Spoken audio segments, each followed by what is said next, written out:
Ahora sí, estamos grabando. Buenas tardes ya. Bienvenidos al Buenas tardes, curso de... profesor. ¿Perdón? Que buenas tardes. Ah, sí, buenas tardes. Bienvenidos al curso de Lógica y Argumentación Científica. Eh, Les comento primero, mi nombre es Waldo, para los que no me conocen, algunos los conozco, a otros no. Eh, este es un curso de formación fundamental que no sé si les informaron a ustedes, pero es de los cursos de formación fundamental internacionales. O sea, ¿qué quiere decir? Que los profesores del curso es un profesor extranjero y un profesor de Chile, ¿ya? Para este caso, el profesor extranjero que se nos va a unir más adelante es Jorge Ruiz Enciner, que es un profesor de la Universidad de Oviedo. ¿Ok? Entre los dos hemos preparado este curso. Yo a Jorge lo conozco personalmente hace muchos años atrás.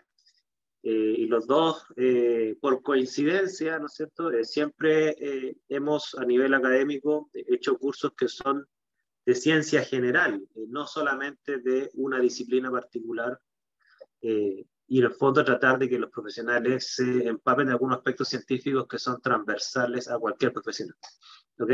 Y hacia eso apunta este curso. Así que no solamente, digamos, se puede, sino que es bueno que en este curso lo tomen gente de distintas especialidades y ojalá que vengan de distintas facultades, no solo de la Facultad de Ciencias.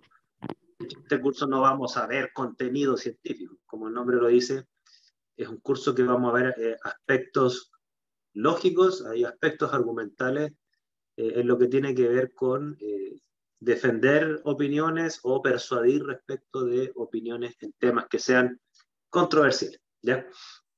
Y para comenzar les voy a mostrar la programación del curso. Denme un segundo. Aquí está. Y por favor, si tienen alguna duda, ahí me dijeron cómo grabar, no sé si lo adiviné.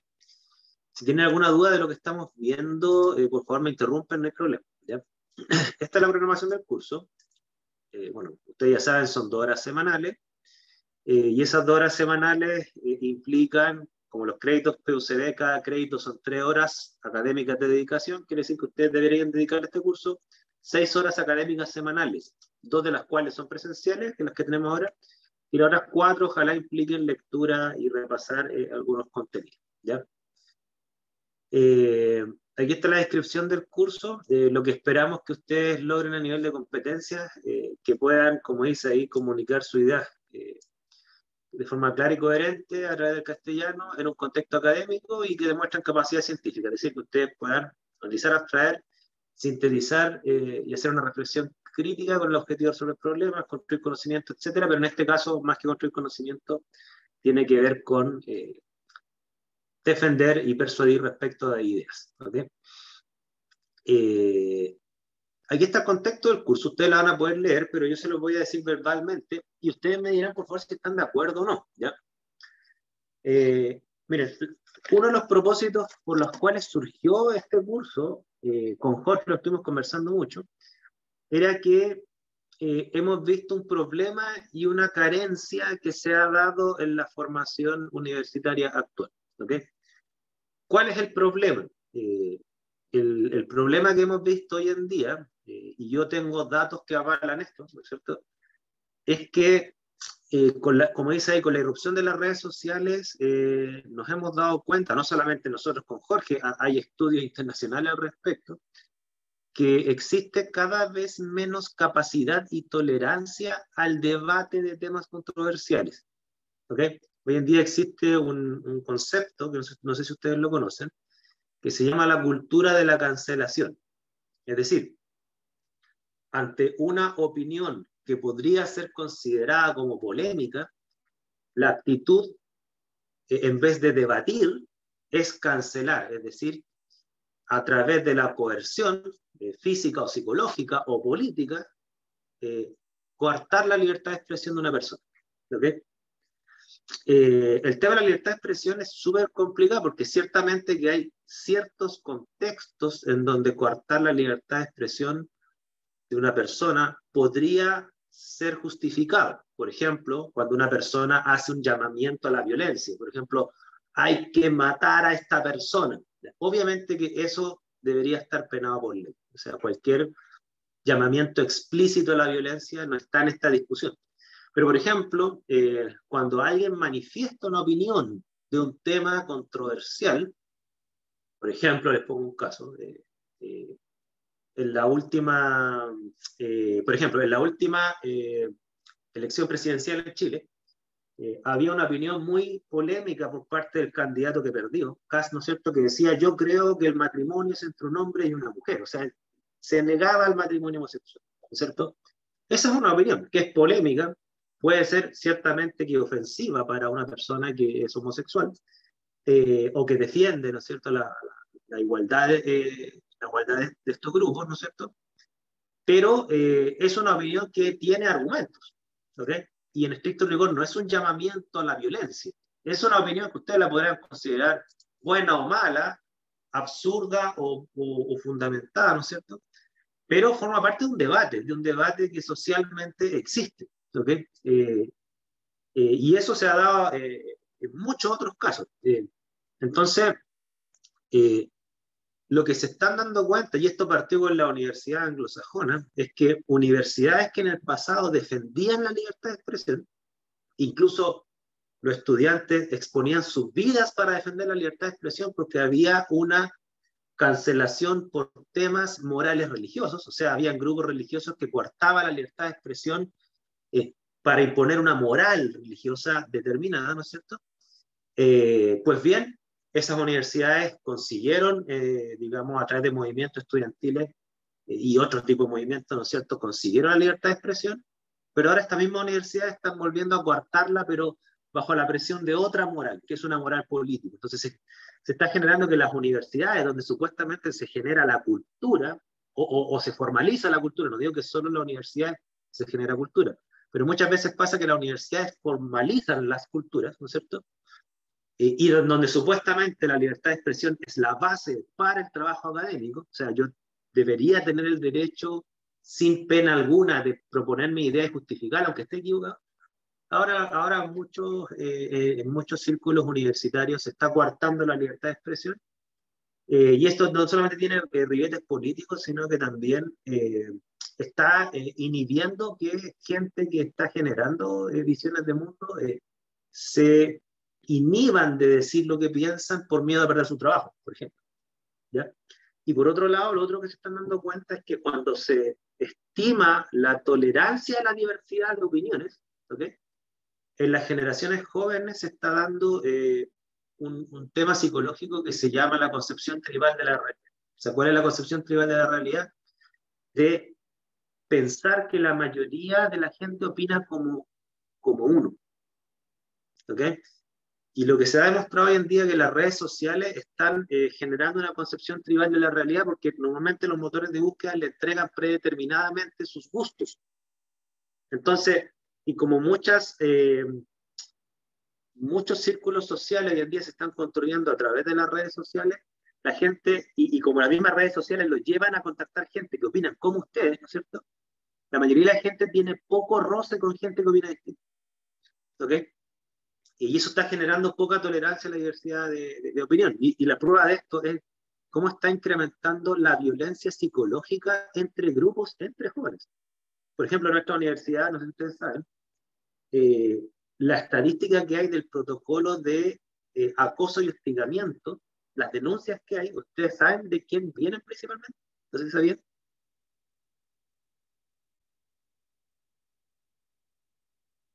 ¿Me escuchan, no? Sí se le escucha y no tengo idea. Mira, para sorpresa nuestra, nosotros pensábamos que las principales denuncias iban a venir de estudiantes contra profesores, porque los profesores tenemos una posición de poder, ¿no es cierto? Y por lo tanto es más probable que un profesor acose o hostigue a un estudiante, ¿ok? Sin embargo, la gran mayoría, casi el 90% de las denuncias son entre estudiantes. Y gran parte de ese 90% es las denuncias que hay por acoso y hostigamiento por razones políticas. No sé si sabían eso. O sea, el solo hecho de pensar distinto a la mayoría hace que la mayoría se sienta como con el derecho de hostigar física o psicológicamente a un estudiante. De hecho, Muchas de esas denuncias tienen el subtítulo, es que no me atrevo ni siquiera a opinar ante mis compañeros, no ante un profe. Sí, le actuaban a Che. Sí, profe, de las cosas que usted estaba mencionando, como que se empezaron a dar desde un tiempo hasta, o sea, hasta ahora, pero el hostigamiento político parece que es más antiguo, ¿no? Mira, el hostigamiento político a nivel de denuncia, porque antes no había como denuncia, ¿ya? Así lo estamos registrando ahora, ¿ya? Pero lo que sí nos hemos dado cuenta es que la generación actual tiene un problema, me refiero a los líderes estudiantiles, al menos la PUCD, que es la que yo conozco, ¿cierto? Tienen un problema que es que son hasta cierto punto, algunos obviamente, cómplices del hostigamiento. ¿Por qué? Porque, por ejemplo, eh, dentro de los debates se ha propuesto la idea de que a la hora de votar, que al igual como en las votaciones para presidente, que los votos sean secretos, que no sean a mano alzada. ¿Por qué? Porque así se garantiza el anonimato y por lo tanto no hay chance de hostigar a alguien que opine distinto. Y han sido los mismos dirigentes los que se han opuesto a eso.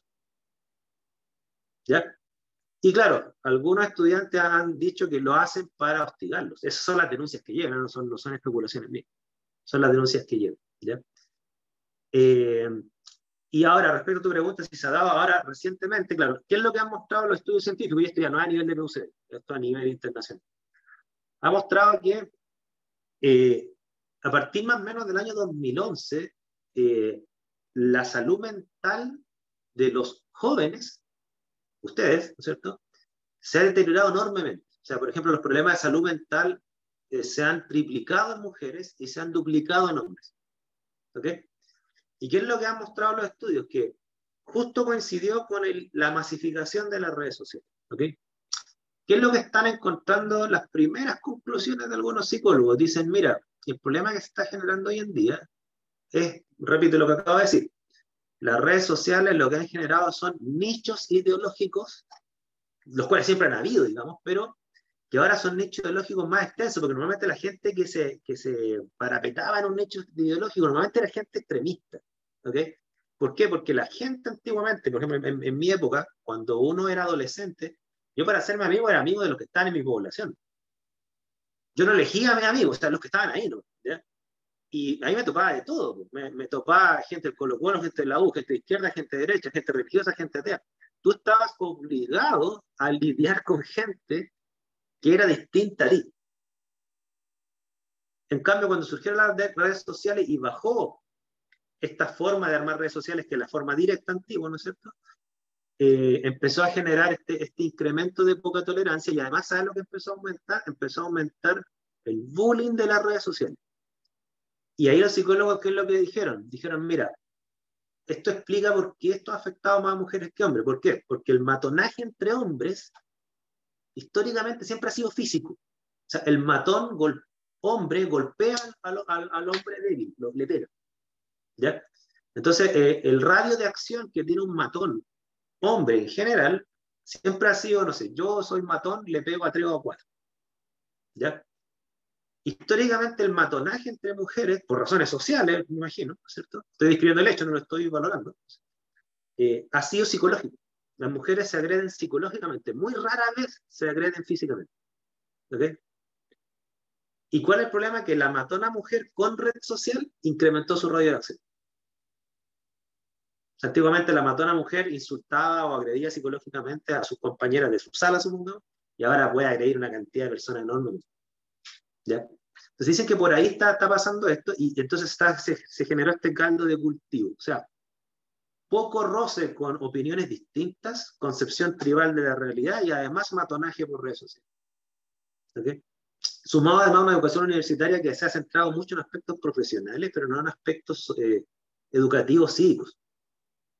¿Okay? Que es una función que tiene este curso y espero que lo consiga en parte. No sé si están de acuerdo con este diagnóstico. Yo estoy describiendo lo que está documentado en libros y en algunos artículos. ¿Le hace sentido, no?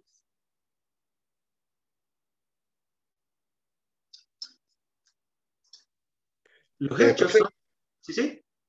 Eh, yo creo que, Nicolás, y vaya, después Chey. Dale.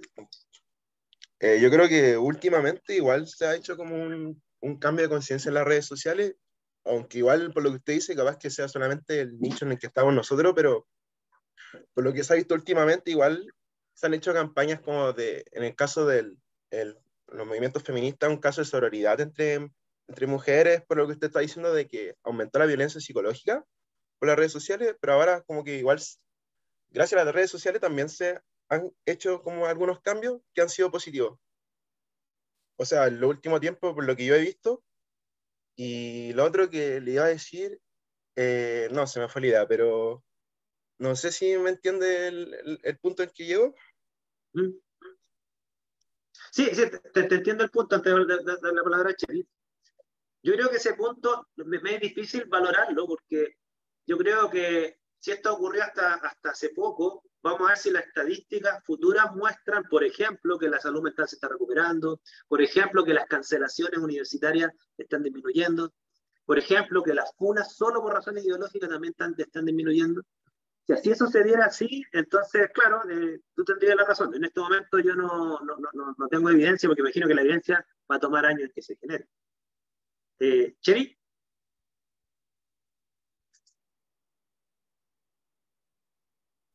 Sí, profe, lo que usted está comentando me hace recordar algo que se ve en las redes que tiene que ver con la baja tolerancia, no solamente a las opiniones ajenas, sino que es como baja tolerancia en el fondo como a opinar en general de algo. Como si uno tiene como que uno puede tener puras opiniones buenas. Si alguien tiene como una opinión más crítica, como que todos se le van encima. Y eso puede ser como otra forma de ver lo que comentó mi compañero, porque puede tener una forma negativa también, así como esa defensa de las demás personas, o sea mujer, u otras tendencias, también como que coartan la expresión de los demás. No necesariamente tiene que ser una expresión violenta, sino que distinta o un poco más crítica y eso como que no se permite en las redes, como que hay una intolerancia hacia eso. Mira, lo que tú mencionas, ¿sabes cómo le han puesto las personas que han reflexionado y han estudiado sobre el tema? Le llaman la cultura de la corrección política. O sea, ¿qué es la cultura de la corrección política? Es lo que la gente llama peyorativamente el buenismo. O sea, mostrarte como un justiciero social, pero solamente por razones ideológicas, no porque tú creas realmente que la causa que estás defendiendo. Por ejemplo, les pongo un caso que casi hizo perder la elección a Gabriel Boric en la última elección. ¿Ya?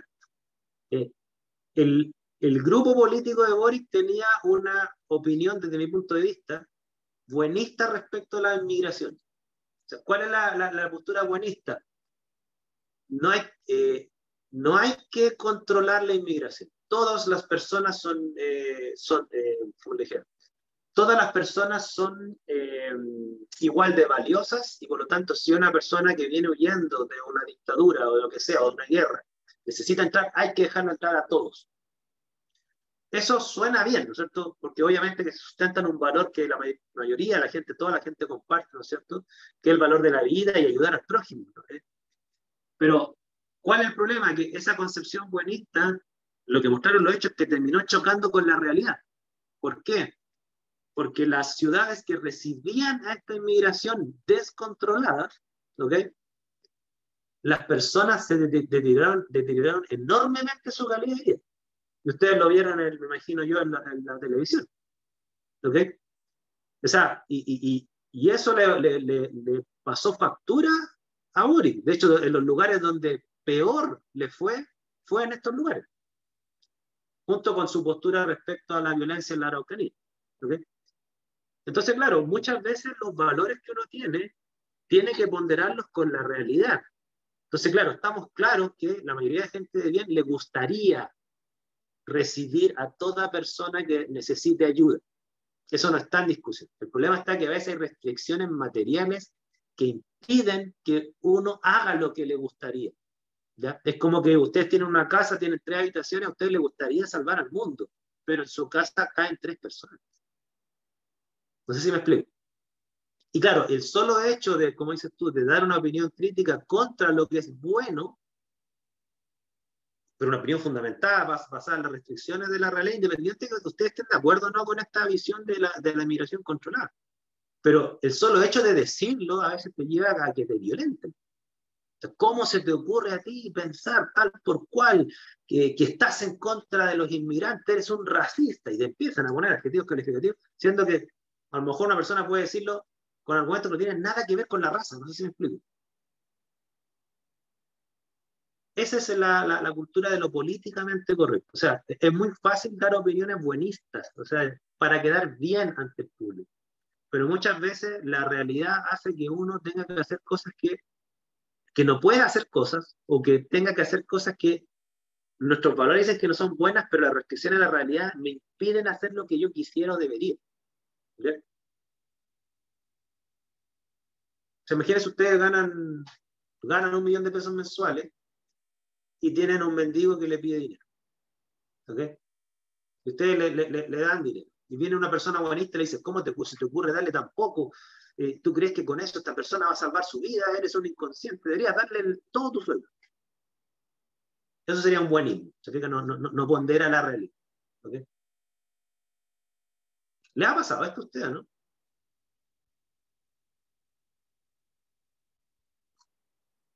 Porque la Yo estadística no, no yo llega. no opino mucho en redes sociales, pero sí leo los comentarios y he visto que pasa mucho, le ha pasado mucho, o sea, sí veo que sucede mucho. Y el ataque de vuelta no tiene nada que ver, como dijo usted recién, con el argumento al que se está refiriendo la persona. Pasa mucho. Creo yo que pasa mucho. Sí, sí, claro, la prueba más grande de esa intolerancia es como dices tú, es que no atacan el argumento, atacan a la persona. Y tergiversando lo que dice, no sé, mil cosas, ¿no es cierto? El lío está que, fíjense, yo no estoy diciendo que una persona que ataque a otra, necesariamente esta otra tenía la razón. O sea, lo que yo estoy tratando de plantear acá es que toda persona tiene derecho a dar una opinión sin que se la amedrente por ello, aunque su opinión sea estúpida. No sé si me explico. Aunque sea la opinión más desbocada y estúpida. Lo que no puede hacer una persona es hacer un llamamiento a la violencia. Eso no está en discusión. ¿Ya? Hay que matar a los peruanos, ¿no? ¿Cómo va a decir eso? O sea, esa persona vive en la cárcel. No estamos discutiendo eso. ¿Okay? Porque eso es un llamamiento a la violencia. Explícito. ¿Okay? Hay una Profe, diferencia. Sí, sí, tengo una duda sobre en qué punto sí. alguien puede llegar a ser intolerante. Bueno, mira, aquí hay varias posturas. Eh, por ejemplo, la postura norteamericana es que toda persona tiene derecho a omitir una opinión, incluso aunque sea ofensiva. Esa es la postura norteamericana. Y por eso los norteamericanos, por ejemplo, ellos toleran, me refiero cuando digo ellos toleran, me refiero al sistema judicial. Toleran que existan grupos racistas, por ejemplo, el Ku Klux Klan es legal. ¿Ok? Mientras no hagan un llamamiento explícito a la violencia, no los meten presos. Incluso las personas pueden llevar esvásticas, así nazis. ¿Ok? Porque ellos tienen el derecho, según los norteamericanos, a profesar la ideología que quieran. En la medida que no hagan un llamamiento explícito a la violencia, la libertad de expresión es un valor sagrado en la Constitución. ¿Ok? Por lo tanto, ahí tú tienes un extremo de tolerancia que algunos lo podrían considerar demasiado extremista. ¿Ok? La concepción europea, que es más o menos hacia donde estamos apuntando nosotros, sobre todo con este nuevo gobierno, es que no solamente están penados los discursos que llaman a la violencia, están penados los discursos de odio. ¿Qué quiere decir discursos de odio, no es cierto? Por ejemplo, además de la violencia, un discurso negacionista. Por ejemplo, supongan que alguien dice, yo creo que en el gobierno militar no hubo ninguna violación a los derechos humanos. Eso, bajo la cultura, bajo la visión europea y la que se está adoptando en Chile, ¿no es cierto? Está a punto de aprobarse, tengo entendido. Eso sería pena de cárcel. Esa no es una opinión, a mi juicio, estúpida. Esa es una opinión penable bajo la ley. ¿Ok? Entonces, claro, la tolerancia, ¿no es cierto?, tiene distintas visiones filosóficas, y aquí les estoy mostrando a ustedes más o menos las que predominan en el mundo occidental. O sea, todos pregonan la tolerancia. Sí, pero ¿dónde cortas el hilo de la tolerancia? Eso es lo que hoy en día es difícil de establecer. Ya ahí hay dos posturas al respecto. No sé si ustedes se inclinan por alguna o por otra. ¿Ya? Yo me inclino personalmente más por la norteamericana que por la europea. Yo creo que la libertad de expresión es más importante que evitarle que una persona se ofenda. Profe, ¿usted Por cree eso, entonces que la europea sería mucho más políticamente correcta? yo creo que tiende hacia eso. Por ejemplo, en Europa hay países que están prohibidos profesar la ideología, está prohibido. Como también en algunos países está prohibido, fíjense, profesar la ideología comunista. No sé si ustedes saben eso. ¿Por qué? Porque ellos tienen una historia de violación a los derechos humanos, tanto del fascismo, del nazismo y del comunismo. Y que optaron ellos por prohibirlo en varios, no en todos, pero en varios países. La opción norteamericana es no, o sea, no, los norteamericanos con todos los capitalistas que son, ellos no tienen prohibido el comunismo, profesarlo. ¿Okay? Ciertamente que hay presión económica para que no surjan esos grupos, pero no está punible bajo ley, a eso me refiero. Pero ¿qué piensan ustedes? No sé cómo se plantean esto. ¿Ya? Ustedes están a favor de la libertad de expresión, dejando de lado los llamamientos explícitos de la violencia. No conozco ninguna postura que acepte los llamamientos explícitos de la violencia, ninguna. ¿Ya? Pero en estas que estamos discutiendo, ¿cuál ustedes creen que sería el punto más óptimo de tolerancia? ¿Qué opinan ustedes?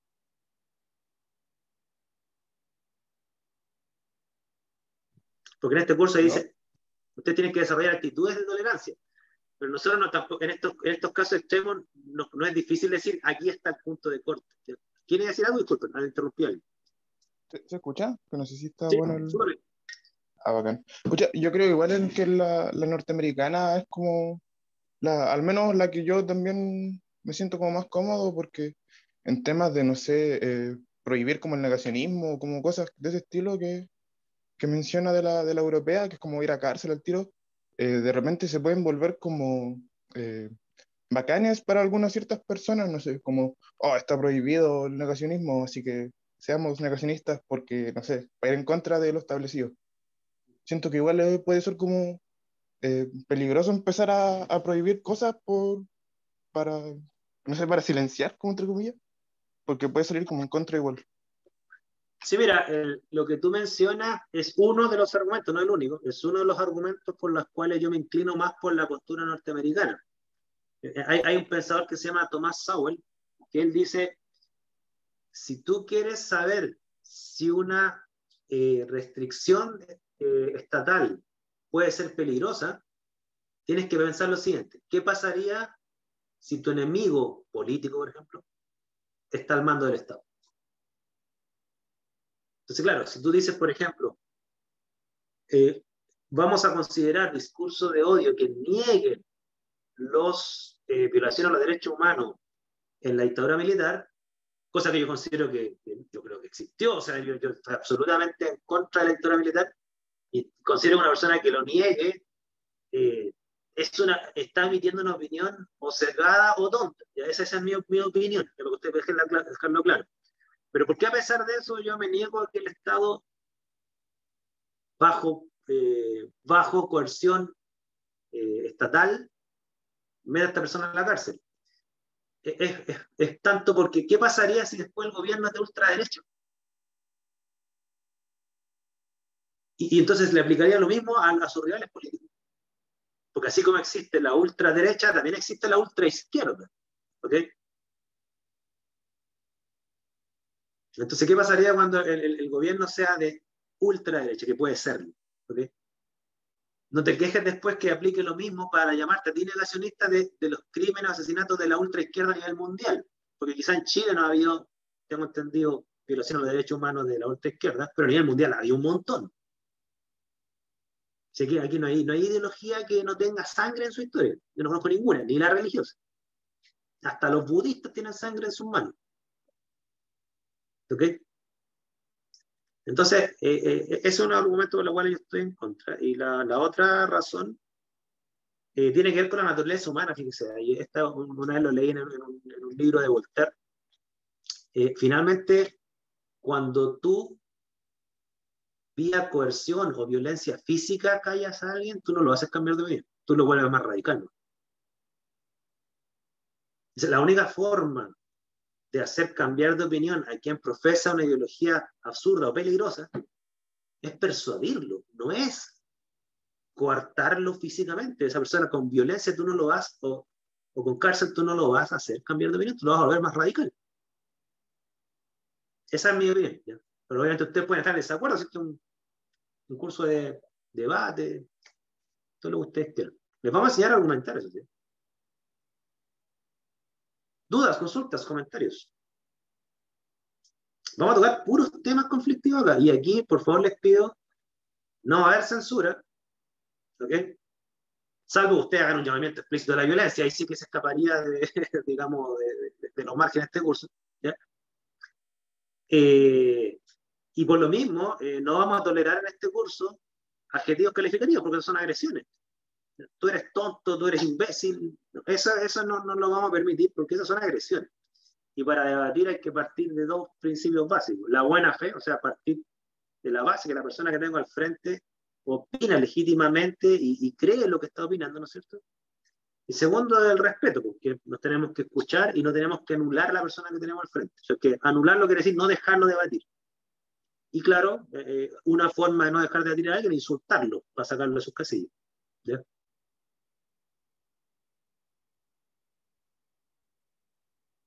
Por favor, dudas, consultas, comentarios, sugerencias.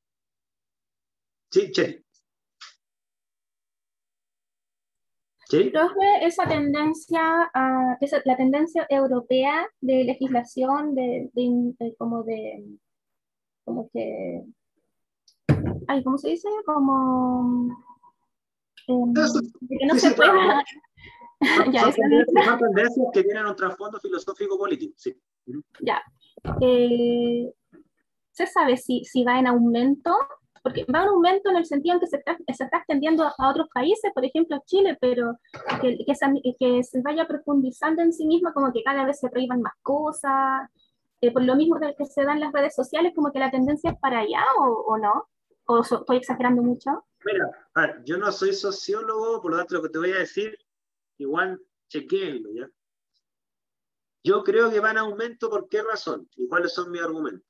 Que generalmente la cultura políticamente correcta es una cultura que se está asociando al progresismo, ¿ya? Y el progresismo es una especie de socialdemocracia con distintos grados. O sea, son estos países que, si bien es cierto, no tocan el sistema económico capitalista, o sea, siguen salvaguardando la propiedad privada, mercados abiertos, etcétera, pero sí tienen un fuerte componente del rol del Estado sobre las actividades humanas. Por ejemplo, cobran impuestos muy altos, se hacen cargo de la salud, de la educación, de la vivienda, de muchas cosas, ¿no es cierto? Es lo que se llama como la socialdemocracia. Y casi todos los países están tendiendo a eso. O sea, los países no se están yendo a la extrema izquierda, ya casi no quedan países comunistas, por ejemplo. Tampoco se están yendo a la extrema derecha, o sea, del capitalismo salvaje, o sea, que quedan pocos países de capitalismo salvaje, así como Singapur, como Estados Unidos, ¿no es cierto? Casi todos están yendo a la línea progresista. Y la línea progresista, que este gobierno, desde mi punto de vista, el que va a asumir ahora el viernes, es progresista. Para mí este gobierno no es de ultraizquierda ni es comunista, ¿ya?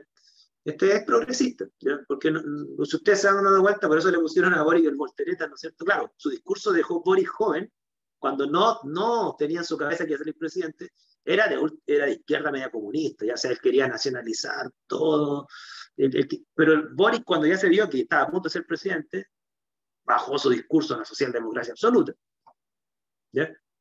Entonces, claro, yo por eso creo que esta visión europea está más del lado de la socialdemocracia y por eso yo creo que se está extendiendo cada vez más. Esa es mi opinión, ¿ya? Pero insisto, chequéenlo con gente que sabe el tema. Yo lo que veo en base a lo que veo en las noticias y más o menos lo que entiendo político, ¿ya? Pero estoy bastante ser un experto en temas políticos. Oiga, profe, ya que usted usó el término, mencionó el término progresista, en redes sociales, bueno, y en noticias, en diferentes opiniones, se escucha mucho el término progre. ¿Pero qué significa exactamente progre o progresista? ¿Es lo mismo? ¿Progre es como una forma peyorativa de referirse a Sí, progresista, no? sí, sí, progre es una forma peyorativa de referirte a los movimientos progresistas, ¿ya? Pues claro, ¿quién sería el progre? ¿No es cierto? Claro, el progre sería este buenista que sigue estos movimientos de moda, así como que mira, el progre, el típico, que es animalista, es vegano, es feminista, pero ocupa iPhone, viaja al extranjero, vive una vida burguesa. Esa es como la visión peyorativa de esto, ¿ya? De hecho, a uno le llaman los socialistas caviar, le llaman, son socialistas, pero que los demás sean socialistas, no yo. Pero eso yo creo que es una forma despectiva de decirlo. Es que es como la contraparte, sería, por ejemplo, cuando le dicen a la gente de derecha conservadora, le dicen fascista. O sea, cualquier persona que sabe un poquito del fascismo sabe lo absurdo de esa afirmación. O sea, el fascismo no tiene nada que ver con la derecha conservadora. Nada que ver. Bajo ningún punto de vista. ¿Sí? Pero claro, ¿a qué se le llama fascista? No hay que profesa el fascismo de Mussolini, porque ese surgimiento fue un surgimiento de izquierda, de hecho. ¿Sí? Se le dice fascista a la persona que es media capitalista, pero a la vez cristiana, conservadora, que no acepta la diversidad sexual, ¿no es cierto? Como el estereotipo de casa. ¿Ya? Pero si uno sabe la historia del fascismo, no tiene nada que ver con eso. Nada. O sea, ahí los lenguajes se tienden a confundir. Más dudas, consultas, por favor.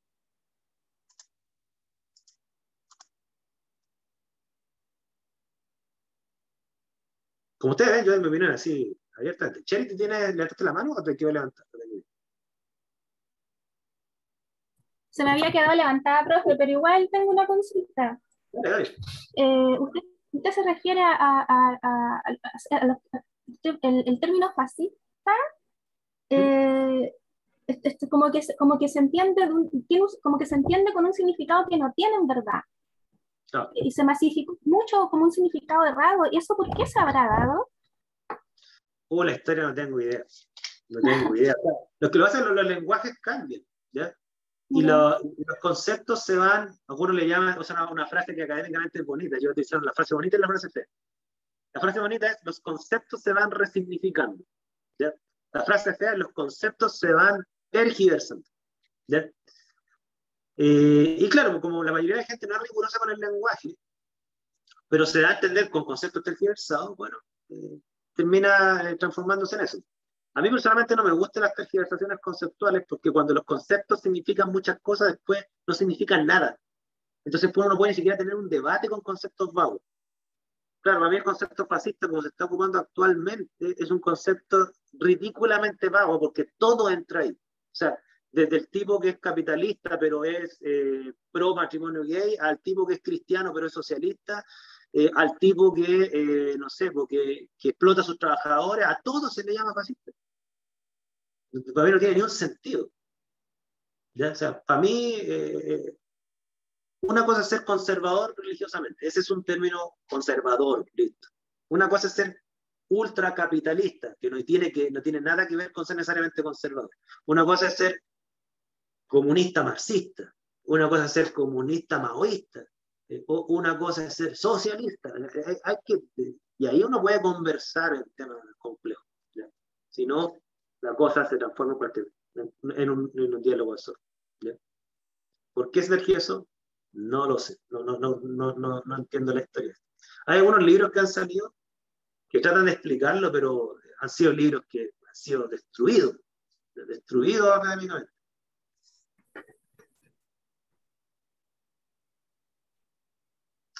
Bien, aquí están los contenidos del curso. Vamos a ver la clasificación de las ideas, dónde buscar información científica para opinar informadamente, y después vamos a ver cómo utilizamos esa información para argumentar de forma científicamente correcta. En realidad la argumentación no es propia solo de la ciencia, en realidad esto es una rama de la lógica, ¿ya? La ciencia es cierto que utiliza mucho la lógica, sobre todo la lógica aristotélica proposicional, ¿ya? Por lo tanto, cuando digo argumentación científica, no crean que esto solo lo hacen los científicos, por favor, no me malentiendan, ¿ya? Vamos a hablar del pensamiento crítico, los tipos de razonamientos que hay y su coherencia, ¿no es cierto? Algunas estructuras básicas del pensamiento, sobre todo el analítico, que es muy importante para opinar sobre temas complejos. Y eso tiene, este primer bloque tendría que ver entonces con lo que se llama cómo argumentar bien si es que yo tengo la razón, ¿ya? O sea, si yo tengo la razón, es decir, si lo que yo opino da cuenta de la verdad de un tema, pues bien, yo debería poder argumentar bien con estos conceptos que vamos a ver. Pero la otra parte del curso, que tiene que ver con debate y negociación, ¿no es cierto?, que es la parte que ve mayormente Jorge, es cómo yo voy a persuadir a la gente, tenga o no tenga razón. Esas son otra visión, ¿ya? Nosotros creemos que estas dos visiones son importantes tenerlas presentes. O sea, cómo argumentar bien sabiendo que yo tengo los mejores argumentos, ¿okay? Y la otra es cómo yo persuadir al otro, lo cual no implica tener la razón. Ojalá uno tenga la razón, argumente bien y además sea persuasivo. Esa mezcla es, profesionalmente, es explosiva. O sea, ustedes podrían liderar equipos si cumplen con esas dos cosas, ¿ya? Pero Jorge, que le va a explicar mejor que yo, ¿no es cierto?, les va a mostrar cómo yo puedo tener la razón, o sea, cómo yo puedo hacerle creer a la gente que yo tengo la razón, a pesar que mis argumentos no están de mi lado, ¿ya? Por eso en este curso vamos a debatir bastante, ¿ok?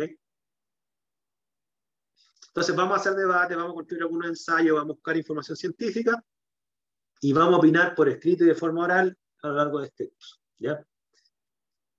A ver, voy a sentarme esto un poco porque ustedes lo pueden ver con detalle. Aquí hay literatura que ustedes pueden consultar, pero quiero ir al tema de aquí está, de las sesiones. Miren. Esto que a ustedes les puede interesar bastante por el tema de la fecha y la evaluación y cómo vamos a evaluar, ¿no es cierto? El primer bloque del curso lo voy a ver yo, ¿okay? Vamos a hablar, de hecho hoy mismo vamos a hablar de lo que es la verdad, la teoría de verdad, cómo diferenciar las creencias del conocimiento, eso lo vamos a ver entre hoy y la próxima sesión. Cómo desagregar los problemas complejos en problemas simples para opinar de forma analítica y después sintética.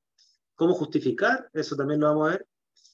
Ya el 22 de marzo vamos a definir temas y grupos. ¿Por qué? Porque vamos a trabajar con esos temas y grupos para ver, digamos, cómo argumentar. Vamos a repasar algunas falacias para no cometerlas o para identificarlas cuando alguien me está llevando un debate con falacias. Eso hay que saber identificarlo y denunciarlo, ¿ok? Vamos a ver bases de datos, ¿no es cierto? Y la preparación para el debate, para el primer debate, que tiene que ver con argumentación, ¿ok? Va a empezar el 26 de abril. Ahí vamos a empezar con la preparación del debate y el debate evaluado va a ser el 3 y el 10 de mayo. O sea, vamos a tener 2 sesiones de debate argumental. O sea, el debate va a estar centrado exclusivamente en formas correctas de argumentar posturas. No va a estar centrado en persuasión, ¿ya? ¿Por qué? Porque el debate dialéctico que tiene que ver con persuasión, eso lo van a ver con Jorge. O sea, Jorge se nos va a unir en estas sesiones entre abril y mayo, pero las sesiones que son exclusivamente de él, yo siempre estoy en todas las sesiones de él, porque aprendo un montón con él. Jorge empezaría el 17 de mayo, ahí entraría con controversia, razonamiento, oratorio y discurso durante el debate, dialéctica y negociación, y vamos a hacer las últimas 2 sesiones reales, debate dialéctico, o sea, el debate para persuadir o para negociar. Bueno, para negociar hay que persuadir, ¿no? Eso. Entonces, cada uno de ustedes va a debatir al menos 2 veces. Ojalá podamos más, pero a veces tenemos restricciones de tiempo, ¿ya? Y la otra cosa interesante que vamos a hacer, pero esto va a estar fuera de la programación y no es obligatorio, pero yo creo que va a ser bien rico.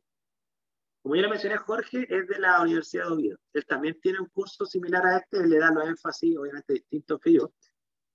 Y lo que Jorge me comentó que quería hacer, lo encontré muy interesante, es que vamos a hacer una especie de Champions League, ¿ya? Eh, como el grupo que entre todos designemos como el que mejor debate, ¿no es cierto? Va a ser un debate no evaluado con el grupo del curso de Jorge que tiene en España. Entonces vamos a hacer un debate como intercontinental, ¿sí? Y ese tema no va a ser evaluado, va a ser ojalá un tema que interesa obviamente a nivel global, y vamos a hacerlo solamente para que se conozcan, para que la pasen bien y para que también se haga un intercambio cultural, ¿sí? Eso sería después del 28 de junio, no, no obligatorio, pero ojalá que quienes, entre comillas, ganen, ¿no es cierto?, puedan debatir y ojalá que los que no ganen asistan, ¿ya? Porque después de los debates, ustedes se dan cuenta, siempre vamos a tener discusión abierta y más relajada. O sea, una cosa es el debate, y otra cosa es que yo argumento y todo eso, y otra cosa es decir, ya, pero ¿qué pienso en la realidad sin tanta restricción académica? De hecho, les anticipo, las posturas que ustedes van a defender en los debates no las van a elegir ustedes. O sea, a ustedes les puede tocar defender una postura que ustedes no creen. Y esa experiencia es la más rica, ¿ya? ¿Se entiende? ¿Dudas, consultas, comentarios? Sí, Como profe, Sí, Cheri, dale nomás. Cheri, Cheri, tú estabas hablando, dime. Ah, ya. Es que estaba hablando compañero también parece, al mismo tiempo. ¿Quién habló también? Levante la mano porque no lo alcancé a identificar. Cheri, por favor. Ya, cuando uno le toca o sea, yo ya lo he hecho, pero cuando uno le toca un tema, defender un tema que no es lo que uno piensa, em, ¿a qué se refiere específicamente usted? Porque de que dice que es lo más rico, ¿cuál parte sería esa? O, Te pongo un caso, mira.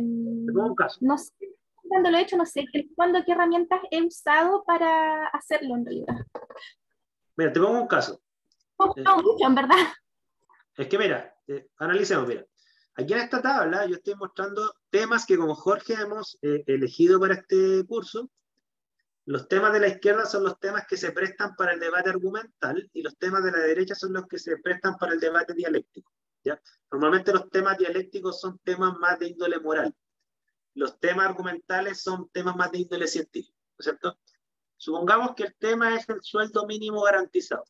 Hay personas que dicen que en todos los países deberían existir un sueldo mínimo garantizado y hay personas que defienden lo contrario, ¿ok? Dicen, no, en realidad no debería existir un sueldo mínimo garantizado, esto debería regirlo el mercado y que le hace más mal que viene a la sociedad un sueldo mínimo. Otros dicen, no, tiene que haber un sueldo mínimo que garantice al menos la subsistencia y una vida digna, ¿ok? Hay argumentos morales y científicos, vamos, bueno. Supongamos que tú estás a favor del sueldo mínimo garantizado y te tocó defender la postura en contra del sueldo mínimo garantizado. Como te tocó defender la postura en contra, tú vas a tener que buscar argumentos morales y científicos para defender la postura en contra, a pesar que en tu fuero interno tú piensas que estás a favor, ¿ya? La idea es que ustedes no revelen su postura durante el debate. Una vez que termina el debate, ahí nosotros le preguntamos a ustedes, ya, pero ¿cuál era tu postura realmente? Y la mayoría dice, no, yo opinaba completamente lo contrario, tenía así de estomacal. Pero ¿por qué esa experiencia es rica? Porque casi todos los estudiantes siempre nos han dicho lo mismo. Yo, a pesar que defendí la postura en contra, debido a que defendí la postura contraria a la mía, me di cuenta que el tema es súper complicado. O sea, en el fondo es un ejercicio de ponerte en el zapato de una persona que opina distinto, ¿ya? Y ahí tú te das cuenta que más allá de tus emociones, al menos estos temas que están ahí, todos son complicados. No hay ninguna postura fácil de defender, ninguna. Legalizar la prostitución, por ejemplo. Ahí se contraponen dos valores. La libertad de una persona para hacer lo que quiera con su cuerpo, ¿ok? Y también el tema de no fomentar la explotación humana.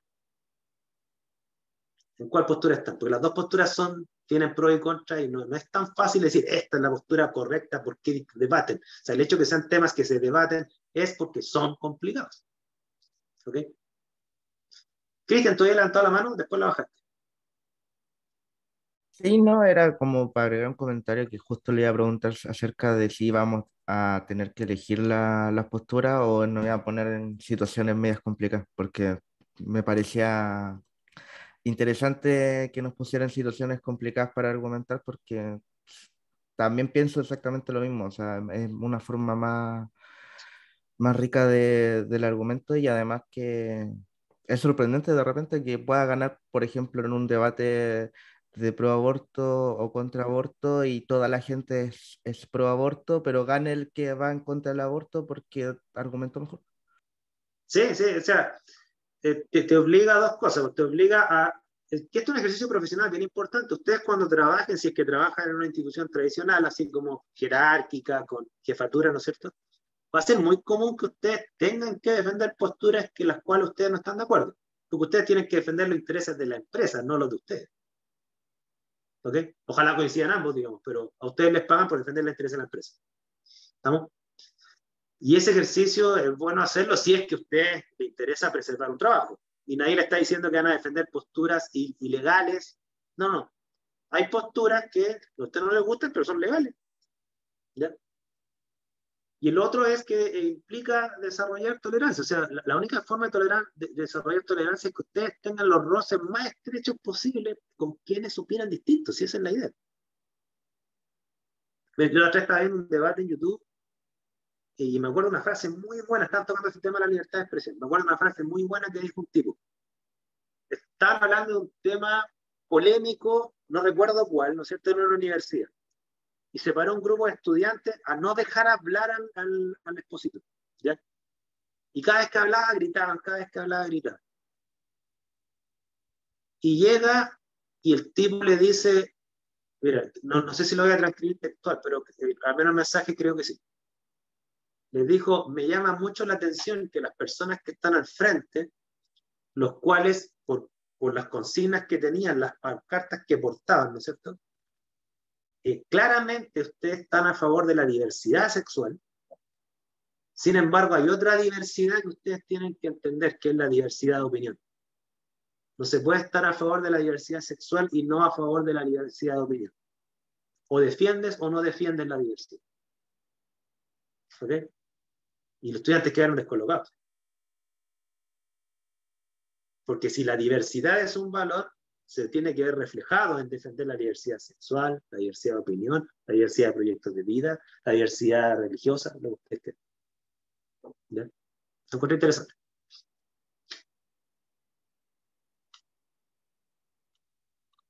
Eso. ¿Dudas, consultas, comentarios? Ok. Sí, profe, Si no, ¿cuándo dijo que iba a ser ¿sí? la fecha del segundo debate? El segundo debate comenzaría el 14 de junio, acá. Ok, ¿Ya? 14 de junio, 28 de junio, porque el 21 de junio es feriado de contenido. gracias. Y el primer debate comenzaría, salvo que lo digo condicional porque puede pasar cualquier cosa, comenzaría el 3 de mayo. 3 y 10 de mayo. ¿Ya?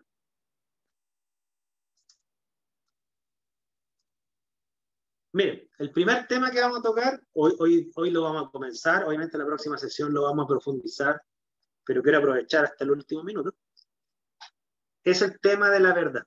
Normalmente, en general, esto no siempre pasa así, pero en general la mayoría de la gente, cuando opina respecto a un tema, opina sobre la base de ideas que cree ciertas. ¿Ok?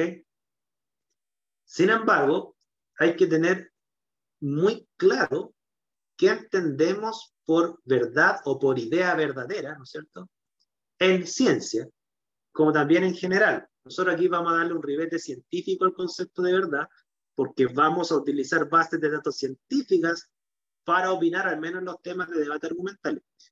Pero lo que yo les quería preguntar, ¿qué entienden ustedes por verdad? ¿O cuándo uno sabe que una opinión está basada en argumentos verdaderos? Lo escucho, lo escucho. Quiero ver cuál es la teoría de verdad que está subyacente en sus cabezas.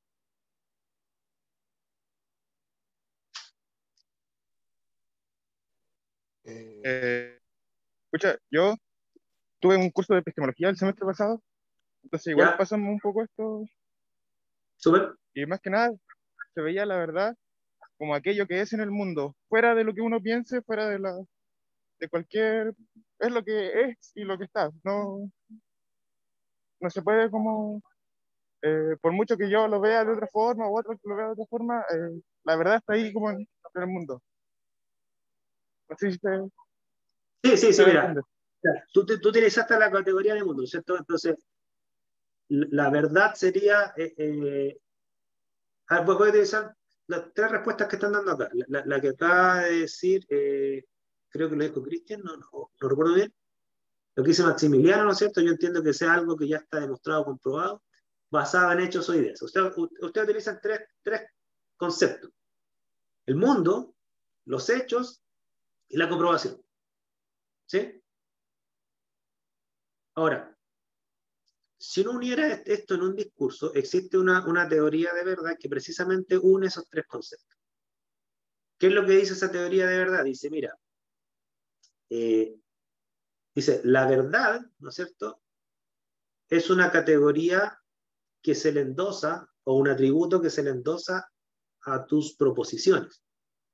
¿Ok? Es decir, ¿qué es verdadero o falso? Es las ideas son verdaderas o falsas. ¿Ya? O sea, no, por ejemplo, eh, que hoy es lunes no es verdadero o falso, es lunes. ¿Ya? Lo que son es una idea, es un dato. ¿Ok? O martes, perdón, estoy clarísimo. Hoy es martes, ¿cierto? Eh, pero cuando yo digo, yo creo, voy a decir yo, una frase mía, yo creo que ustedes están interesadas en lo que estoy diciendo, es una idea mía, que puede ser verdadera o falsa.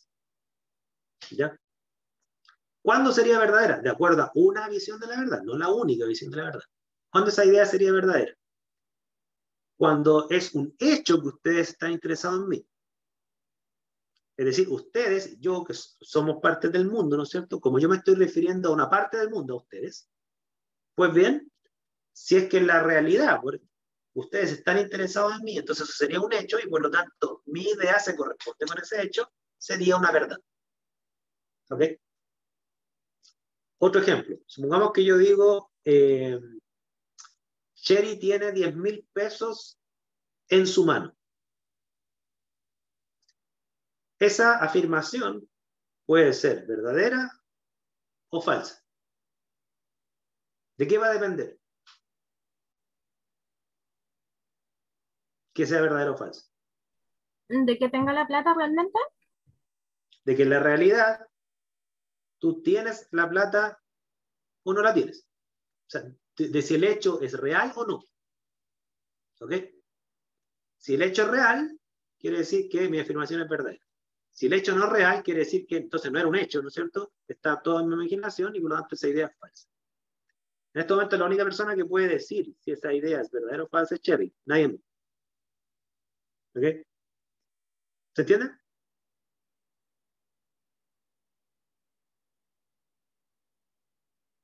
¿Sí? ¿No? Sí, profe, se entiende. ¿Suena simple o no?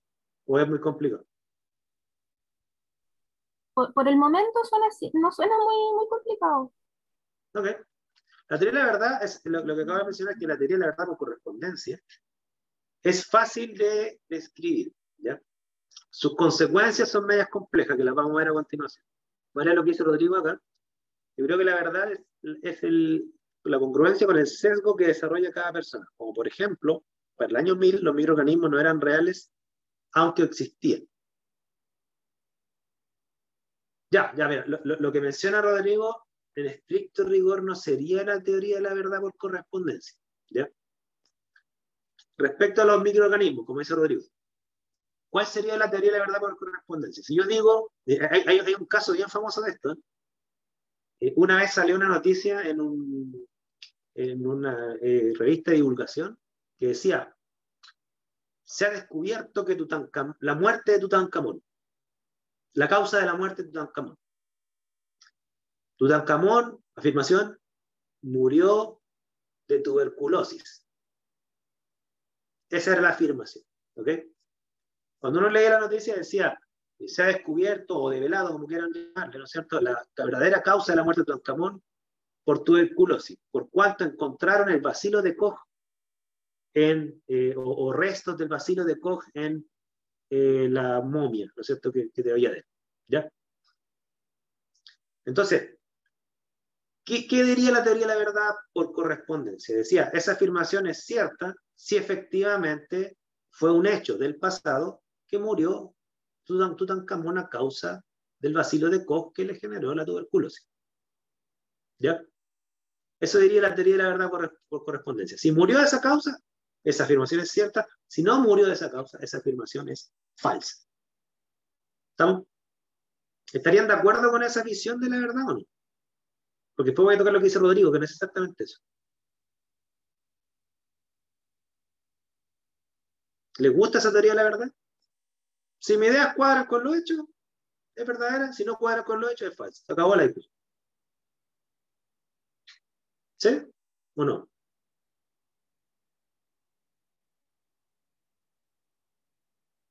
Cristian, tú no estás de acuerdo. ¿Por qué no? Porque esa finalmente no es la verdad. O sea, en el caso de los microorganismos, si bien no se sabía de ellos, seguían cumpliendo sus funciones en el mundo. O sea, como su legado, entre comillas, sigue estando, solo que no se sabía. No, no es la verdad realmente. Pero no entendí tu argumento. ¿Tú no estás de acuerdo con Ay, qué? ¿Con la teoría de la verdad por correspondencia o con lo que dice Rodrigo? no, porque la del compañero, la de correspondencia, sí. Claro, tú no estás de acuerdo con lo que dice Rodrigo porque esa sería otra teoría de la verdad. O sea, ¿cuál es la otra teoría de la verdad a la que creo que apunta Rodrigo, si no me corrige Rodrigo, ¿ya? Esta otra teoría de la verdad por corresponde, que la verdad, que se llama la teoría de la verdad coherentista, ¿ya? Que dice que una afirmación es verdadera en la medida en que tiene sentido con otro marco de ideas que para nosotros es más confiable. ¿Ok? Entonces, por ejemplo, si interpreto bien lo que escribió Rodrigo acá, ¿no es cierto? Congruencia, ¿no es cierto? Uno dice, mira, no, nosotros hace, no sé, 1000, 2000 años atrás, no podíamos afirmar o considerar como verdadero que alguien murió de tuberculosis por el bacilo de Koch. ¿Por qué? Porque hace 1000 años ni siquiera existía el concepto de microorganismo, ni de enfermedades transmitidas. O sea, esa afirmación era completamente incongruente con nuestra visión del mundo de la época. Así como yo le dijera a usted, mañana va a llover porque Thor, el dios del rayo, está enojado con nosotros. Si yo le dijera a ustedes eso, ustedes me van a decir, eso es falso. Pero no van a decir ustedes que es falso por el hecho que existe o no existe Thor. Ustedes van a decir que es falso porque no le hace sentido, creo yo, ¿no es cierto?, a lo que le han enseñado a ustedes de ciencia atmosférica. Pues, oye, sí, la lluvia no tiene nada que ver con los dioses, tiene que ver con las presiones atmosféricas, las condensaciones y la gravedad. O sea, no es coherente con otras ideas que para nosotros no están en discusión. ¿Sí? Entonces, hay dos teorías de la verdad, la coherentista y la correspondentista. Hay más teorías de la verdad, pero estas son como las dos más famosas en ciencia. Entonces, claro, si interpreto bien lo que dice Rodrigo, cada persona, ¿no es cierto?, tiene su sesgo, o sea, tiene su marco conceptual con la cual le hace sentido o no ciertas afirmaciones. ¿Me interpreto bien? Ya, súper.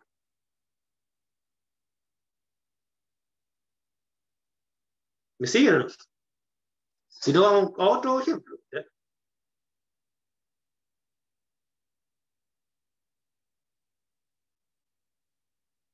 ¿Sí? ¿No? ¿O quieren otro ejemplo? Profe, ¿podría repetir, por favor, la teoría, las principales teorías de la verdad, la correspondentista y cuál es la otra? La otra es la coherentista. La Okay. coherentista. La correspondentista dice que una idea es verdadera en la medida que se corresponde con los hechos del mundo. O sea, la relación idea-mundo, ahí está tu grado de verdad. ¿Okay? La coherentista es que tu idea es precisamente coherente con otras ideas que a ti te hacen sentido, con tu cosmovisión, ¿no es cierto?